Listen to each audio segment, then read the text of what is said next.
மாதம் 30,000 வர மாதிரி ஒரு ரெண்டல் ப்ராப்பர்ட்டி வந்து பார்த்திங்கன்னா அர்ஜென்ட் சேல் நியூ ப்ராப்பர்ட்டி வந்திருக்குங்க. இந்த ப்ராப்பர்ட்டி வந்து பார்த்திங்கன்னா எக்ஸாக்டாக கோவில்படத்துலேருந்து 2.5 கிலோமீட்டர்ஸ் அமைச்சிருக்குங்க.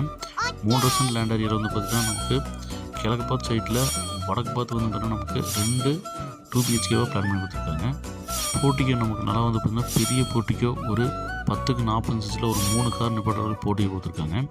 நமக்கு வந்து பார்த்திங்கன்னா நமக்கு இந்த ப்ராப்பர்ட்டி ஒரு 85 லட்ச ரூபா வந்து பார்த்திங்கன்னா மொத்த விலை வருதுங்க. ஆனால் வந்து பார்த்திங்கன்னா நமக்கு ஒரு 79 லட்ச ரூபா தாங்க இந்த ரெண்டு ப்ராப்பர்ட்டிக்கு கோட் பண்ணுறாங்க. ரொம்ப அர்ஜென்ட் சேலுங்க. இந்த ப்ராப்பர்ட்டி வேணுங்கிறவங்க ஸ்க்ரீனில் தெரிய நம்பருக்கு கால் பண்ணி புக் பண்ணிக்கோங்க. நல்லா வந்து பார்த்தீங்கன்னா நேர்த்தி அந்த வீட்டை வந்து பார்த்தீங்கன்னா பக்கா மாதம் 16 ஹால் கொடுத்து நல்லா பூஜா செட்டப் கொடுத்து கிச்சன் செட்டப் கொடுத்து நமக்கு 10 மாஸ்டர் பெட்ரூம் கொடுத்து வாஷிங் ஏரியா கொடுத்து நமக்கு அட்டாச் பெட்ரூம் பிளான் பண்ணி கொடுத்து பக்கா மாதம் இந்த வீட்டை செகண்ட் பெட்ரூம் கொடுத்து அதுக்கு அட்டாச் பெட்ரூம் கொடுத்து சூப்பராக இந்த வீட்டை பக்கா மாதம் பிளான் பண்ணி கொடுத்துருக்காங்க. ரெண்டல் ப்ராப்பர்ட்டி பார்த்துட்டு இது சாமியாக பிளான் பண்ணுங்க, மிஸ் பண்ணாதீங்க.